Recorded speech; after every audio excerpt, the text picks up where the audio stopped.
मित्रांनो तुम्ही पूर्ण किचन सेटअप पाहिलं. त्याच्यामध्ये किचन सेटअप आपण पाठीमागे केलं होतं. त्याच्यामध्ये पूर्ण मटेरियल तुम्ही ठेवू शकता. आणि आता आपण जे बेड आहे, बऱ्याच जणांचा प्रश्न आहे की तुम्ही बेड कसा केला. एकदम स्वस्तामध्ये बेड केलेला आहे. तर बेड कसा केला, आता मी हा बेड एक्झॅक्ट आपण टाकलेला आहे, हा मी तुम्हाला काढून दाखवतो. म्हणजे तुम्हाला लक्षात येईल की नक्की बेड करताना आपण काय काय गोष्टीचा जुगाड केलेला आहे, काय गोष्टीचा यूज केलेला आहे. आता सर्वप्रथम तुम्हाला हे बेडशीट वरची दिसत असतील. आपण पहिले ही बेडशीट काढून बघूया.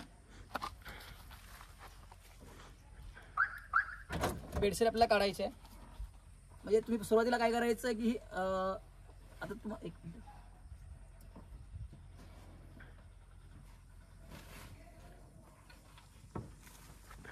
अशा प्रकारे तुम्ही बेडशीट त्याच्यावरती हातरू शकता. ही बेडशीट याच्यावरती बेडवरती तुम्ही हातरू शकता.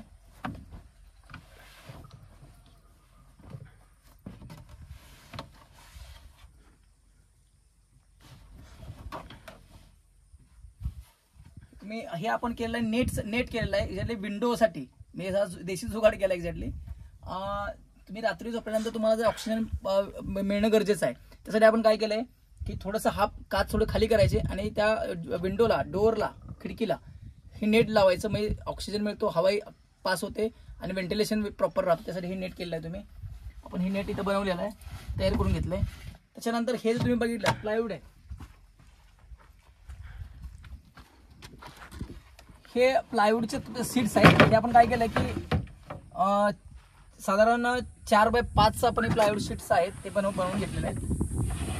तुम्ही असं हे फोल्ड होतं, त्यात बिजगैर रबले हे फोल्ड करून हे बघा फक्त 5 ते 10 मिनिटांमध्ये बेड तुम्ही टाकू शकता. 5 ते 10 मिनिटांमध्ये बेड तुम्ही काढू शकता. दुसरी एक सीट आहे, हे मी अशी काढली.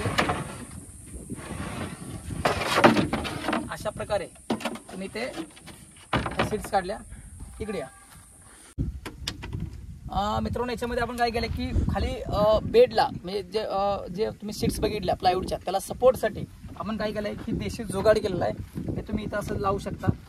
या बाजूला एक आहे सेंटरला, म्हणजे तुम्हाला काय खाली, आणि ही सीट आपण खाली पूर्णपणे फोल्ड केलेलं आहे. ही फोल्ड होते सीट, मधली सीट आहे. इथे एक सपोर्टला, प्लेट एक सपोर्टला. त्याच्यानंतर फ्रंट साईडला सपोर्टला आपण असं केलं की ते पण देशी जुगाडच आहे. प्लायवूडचं एक मोठं जॉईन करून घेतलेलं आहे. इथं तुम्ही असं ठेवू शकता. याच्यामध्ये बोल्ट आहे, तो त्या प्लायवूडच्या सीट आणि ह्याला बोल्ट अटॅच करून तुम्ही परमनंट फिक्स करू शकता. म्हणजे तात्पुरतं फिक्स करू शकता. म्हणजे ते तुमचा बेड वरती हलणार नाही. तसंच त्या बाजूला एक आहे. आणि हे मी केलेलं आहे सीएनजी टाकीच्या वरती. म्हणजे सीएनजी टाकीला टच न करता तुम्ही बघत असाल की अशा प्रकारे सीएनजी टाकी जरा दाखवा. हां, म्हणजे थोडक्यात आपली गोप्लस गाडी आहे आणि सीएनजी किटची गाडी आहे ही. याच्यावरती मी सीएनजी टाकीला कुठे डिस्टर्ब न करता हे आपण पूर्णपणे असा बेड 5 ते 5.5 फुटाचा बेड असा केलेला आहे. आणि इकडे पाठीमागे तुम्ही बघत असाल की हे किचन आपलं. आणि ह्या किचनमध्ये सर्व प्रकारचे तुम्ही बघा, हे तुम्हाला दिसत असेल, हे बघा आतमध्ये, हे आत दाखवा. हे पूर्णपणे तुम्ही सेटअप बघितलं, हे पूर्ण याच्यामध्ये साहित्य तुम्ही जेवणाचं, तुम्हाला जे नाश्ता, जेवण, पूर्णपणे किचन सेटअप हे सगळं ह्या बॉक्समध्ये, हे बॉक्स आपण करून घेतलेलं आहे. आणि मित्रांनो जास्त आपण ह्याला खर्च केलेला नाही. साधारण किचनचं बॉक्स बनवलं आहे पण एक 2 ते 2.5 खर्च केला आहे. बेड बनवण्यासाठी 1 ते 1.5 ते 2,000 खर्च केला आहे. साधारण किचन साहित्य घेण्यासाठी एक साधारण 1,000 ते 1,500 टोटल सगळ्याला खर्च आला आहे. हे किचनचं साहित्य घेण्यासाठी मी टोटल 5 ते 7,000 मध्ये तुम्ही मिनी कॅम्पर कार बनवू शकता. माझ्या गोप्लस गाडीमध्ये मी कॅम्पर कार बनवले. महाराष्ट्रामध्ये जर कोण व्हिडिओ बघत असतील, तुम्ही अशा प्रकारची कॅम्पर कार कमीत कमी खर्चामध्ये करू शकता आणि लांब-लांबपर्यंत तुम्ही ट्रिप करू शकता आणि गाडीत राहू शकता, गाडीमध्ये जेवण बनवू शकता. खूप चांगला एक्सपिरियन्स मला मिळाला आहे. म्हणजे फर्स्ट एक्सपिरियन्स आहे माझा. आणि इथून पुढे माझी जर्नी सुरू होतील. जे येणारे इथून पुढेचे व्हिडिओज आहेत, आता मी किचनचं तुम्ही व्हिडिओ बघू, किचन सेटअपचा व्हिडिओ मी सेपरेट बनवला, तो बनवू शकता. बेडचा सेटअप तुम्हाला मी आज दाखवला. आणि इथून पुढचे सगळे व्हिडिओज आपल्या पुढे जर्नीचे येणार आहेत. त्यामुळे आपल्या यूट्यूब चॅनल जास्त सबस्क्राईब करा. असे नवीन व्हिडिओ आपल्या चॅनल नेहमी आपण आणत असतो. जय हिंद, जय महाराष्ट्र.